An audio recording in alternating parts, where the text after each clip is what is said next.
Hey guys, welcome back to my channel. If you guys are new here, my name is Julia. I'm a second year vet student at Virginia, Maryland College of Veterinary Medicine, and today we are going to talk about the MMI'S, aka the multiple mini interviews.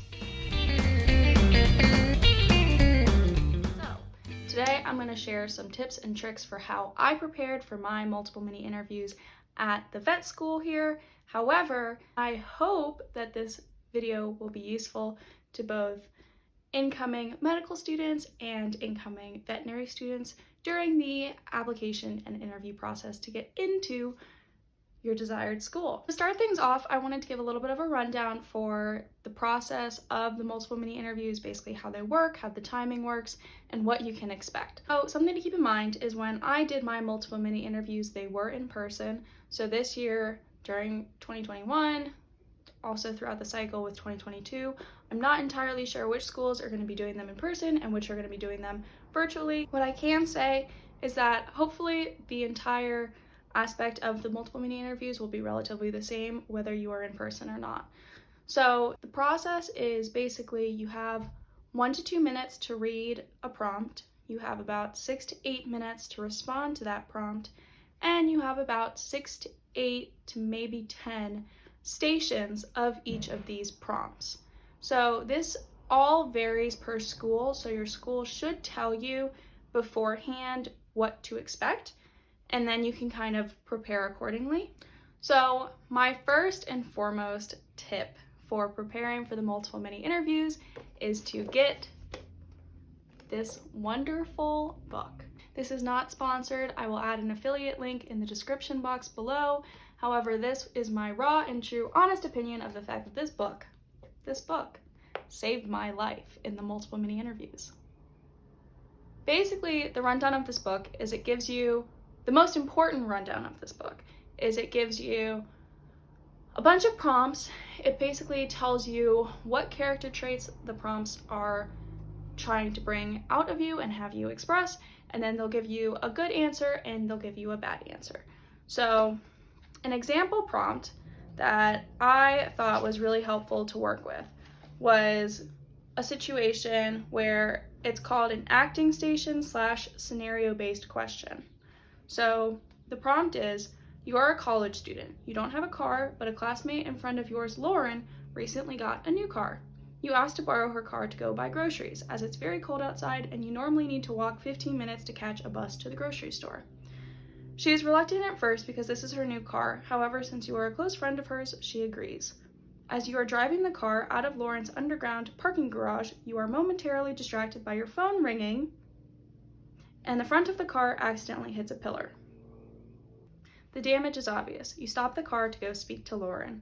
Enter the room and discuss how you would approach Lauren. So in this scenario, you would actually probably have an actor in the room sitting there who you are speaking to and addressing to as Lauren.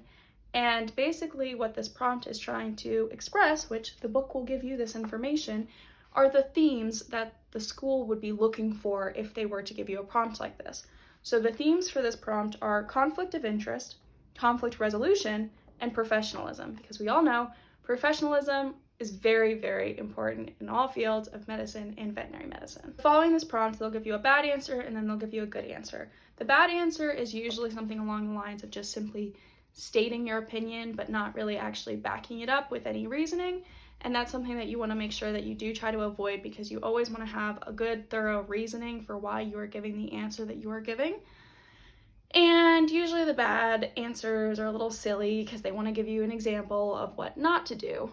But this book helped me immensely, because what you can do is you can actually prepare like you would for a normal interview setup. You can read the prompt for 1 to 2 minutes. During the MMI'S, you will likely be able to have a sheet of paper and a pencil and maybe a clipboard. And when you're reading the prompt for the 1 to 2 minutes, you can actually jot down ideas of how to answer. And again, I say most, so it might vary per school, but then you can walk into the room and actually reference your ideas that you jotted down to help you collect your thoughts and form a more cohesive answer in the room. Especially when nerves are an issue, this can be really, really important. My suggestion is you prepare and you read this prompt for 1 to 2 minutes, and then you present it to somebody. So you present your answer to either a family member or a friend, or maybe somebody that you're not actually all that close with, and that'll give you different perspectives of people that you're speaking to and make you more comfortable with answering these types of questions in front of different audiences. The other thing to keep in mind is a lot of times if you are in person, the interviewer will have a very blank face and they will usually not speak to you. They might say hi when you walk into the room, but they will not give you any feedback on your answers. Once you're done answering, if you answer before the allotted time is done, they might chat about the weather, but that's about it. So that's something else to keep in mind. When you're answering, I personally found myself using the entire duration of the answer time, and then the bell would go off and all of a sudden I was cut off. That's not always the best approach, but for me, that was my way of being able to get everything out that I wanted to get out, and obviously it worked well enough. But some people like to form very short, cohesive answers. As long as you're giving enough of a thorough reasoning for why you're giving that short answer, that's okay. You definitely don't want to word vomit and just say things that you don't necessarily need to say, and you definitely don't want to say something that could actually mess up your score. So then once you finish practicing and presenting your answer to a family member or a friend or a colleague or whatever, then what you can do is they can basically give you feedback for what you did right, what you did wrong, according to the amazing feedback that is in this book. So I bought this book after thorough research of basically trying to figure out the best way for me to prepare, because I was not able to just walk in cold to these interviews without any kind of preparation on my own. Some people are. I know plenty of people that walked in cold to these interviews and did fantastic. You by no means have to prepare, but I found preparing absolutely essential for me to do well and to calm my nerves as well when I walked into these interviews. My biggest tip when actually in the interviews is to treat each individual interview as its own. If you are in person, you're going to enter a room with a different person each prompt. They're not going to know how the last one went, and they're not going to know how the next one goes.